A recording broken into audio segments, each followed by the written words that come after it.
Thierry Weil, cofondateur de la chaîne Begelstein. Thierry, on est très content de te recevoir parmi nous. Bon, je dis à beaucoup de gens, mais là, je le crois vraiment, je le pense vraiment. C'est vraiment sympathique de t'avoir avec nous. C'est un dynamisme et un élan de fraîcheur aussi sur le salon. Le salon Sandwich et Snack Show, tu connais, c'est pas ton premier? Non. D'abord, tout le monde connaît. Il est incontournable.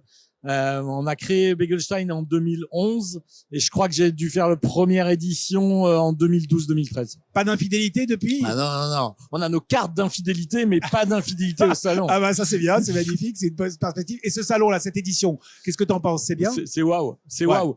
C'est waouh dans l'offre qui est proposée. C'est waouh dans la fréquentation. C'est waouh dans le professionnalisme des gens qui sont là et qui accompagnent à 360 degrés le monde de la restauration.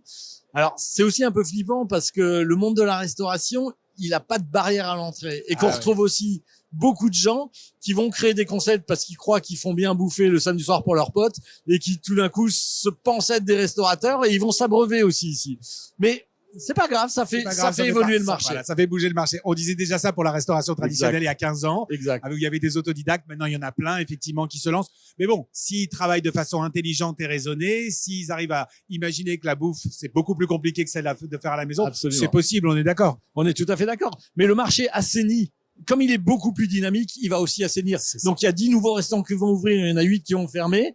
Mais tout ça va porter un peu le marché vers le haut puisque l'excellence est de plus en plus requise, le client est de plus en plus exigeant, il a moins d'argent, il veut une expérience client, il veut manger mieux pour moins cher, on va essayer de le contenter. Et alors, chez Begelstein, aujourd'hui, vous arrivez à le contenter. Qu'est-ce que c'est l'enseigne Begelstein aujourd'hui et comment vous apportez des réponses à tout cela? Alors, ça a été complexe, comme dans tout le monde de la restauration rapide. Begelstein, aujourd'hui, c'est 92 restaurants en franchise, en France, mais pas que. Et on s'est retrouvé avec une problématique qui est comment est-ce qu'on répond à cet effet ciseau de l'exigence du consommateur avec des prix qui augmentent. En fait, je suis retombé sur le menu board du 4 janvier 2011, première ouverture du premier Begelstein, avec les 9 recettes. Et début 2023, je constate que c'est exactement les mêmes recettes, sauf que ça vaut le double. Ça coûtait 3,80, ça vaut 7,30. Jusqu'à quand l'élasticité du prix va être acceptée par le client? Vraie question. On a repensé toute notre offre. Chez nous, c'était The Projet. Ça s'appelait Z2 Projet, toutes les équipes en 2023. Et on est arrivé avec 3 nouvelles gammes. On a pris notre gamme historique de 9 recettes, on l'a diminué à 4. J'ai supprimé 5 recettes historiques, mettant en péril à leurs yeux mes clients. Alors, excuse-moi, t'as pas supprimé l'Albertine parce que mon fils... Je n'ai pas supprimé l'Albertine, mais parce que ton fils le prend tout le temps. C'est gentil, ça va lui faire plaisir. Si je lui annonce la nouvelle, il va être content. Non, ça marche toujours, mais il y a plus d'Henriette avec de la mousse de thon. Alors que mon franchisé de Clermont-Ferrand va dire, mais les gens aiment bien. Il est où? À Clermont-Ferrand, on ne vend que de la mousse de thon. Ah ouais. On a réduit cette gamme et on lui a adjoint 2 autres gammes. Une gamme Easy, qui est à un prix entre 3,50 et 4,50, qui est plus petite pour pas cannibaliser les autres, qui est plutôt une offre complémentaire, et une gamme Sélection qui se rapproche de la porn food avec quelque chose de très gourmand, avec du cheesy beef effiloché de bœuf. Donc chaud cette fois-ci. Chaud. Avec du cabillaud pané, crème tartare, herbe fraîche, avec du poulet pané, sauce saté et herbe. Et on a ces 3 gammes qui sont venues apporter une nouvelle expérience aux clients.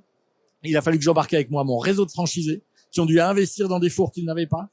Et la résultante de ce nouveau lancement qui date de janvier 2024, donc c'est récent, c'est une augmentation du panier moyen, c'est des clients qui reviennent, c'est une satisfaction.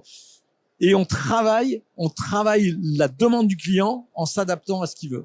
C'est bien ce qu'on avait dit aussi ce matin. On évoquait l'idée de se dire qu'effectivement, il faut avoir une offre économique disponible et puis une offre beaucoup plus qualitative, toujours avec une logique de signature. Là, à ce stade-là, on n'a pas quand même l'impression qu'on prend le client en otage. Il a le choix, c'est bien ça? Exactement. Et c'est ce choix qui fait qui est important. Aujourd'hui, on est confronté à des choix. Est-ce qu'on fait du moins cher? Est-ce qu'on fait du plus cher? Les deux sont risqués, les deux sont des stratégies. On se retrouve aussi avec des géants du marché comme McDo ou BK, que je ne peux pas citer, qui font des menus à 5 € à 4 items. Oui. Comment est-ce qu'on positionne par rapport à ça? C'est ingérable. Donc, il faut ouvrir le panel du choix vers le consommateur en conservant son identité et en élargissant ce qu'on peut lui proposer. C'est une belle alternative. Là, on a parlé du bagel. Le bagel, évidemment, c'est votre marque de fabrique. Mais comment est-ce qu'on crée du dessert et comment on se crée de l'appétence sur le dessert? Parce que c'est important d'avoir une formule avec toutes les denrées, tous les items qui sont commandés. Comment on fait? Alors, on a la chance ou le talent d'avoir une offre toute journée. Peut-être les deux, hein. L'avenir le dira. Et on a aujourd'hui une différenciation qui est qu'on fabrique tout ce qu'on vend en termes de pâtisserie. C'est-à-dire que les cookies, les cheesecakes, les muffins, les crumbles, les cakes sont fabriqués tous les jours dans nos ateliers par nos boulangers pâtissiers, ne sont pas surgelés, n'ont pas de conservateurs.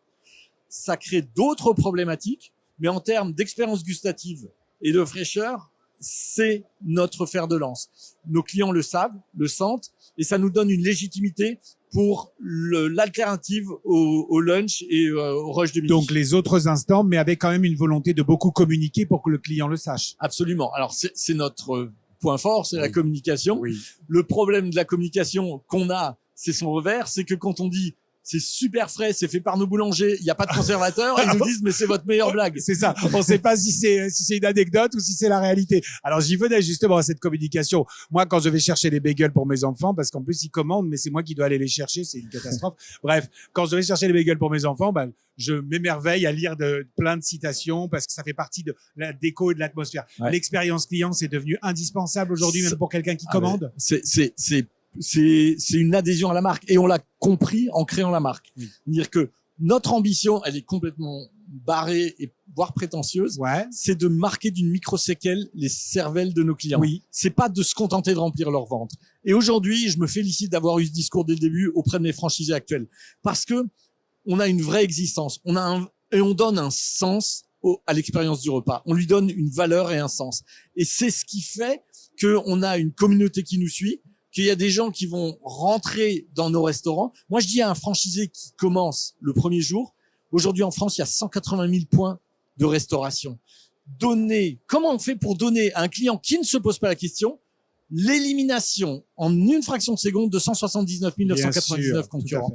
L'expérience client, il concourt. Ouais, donc c'est un excellent enseignement qu'on va garder et qu'on va bien conserver pour l'ensemble de nos participants.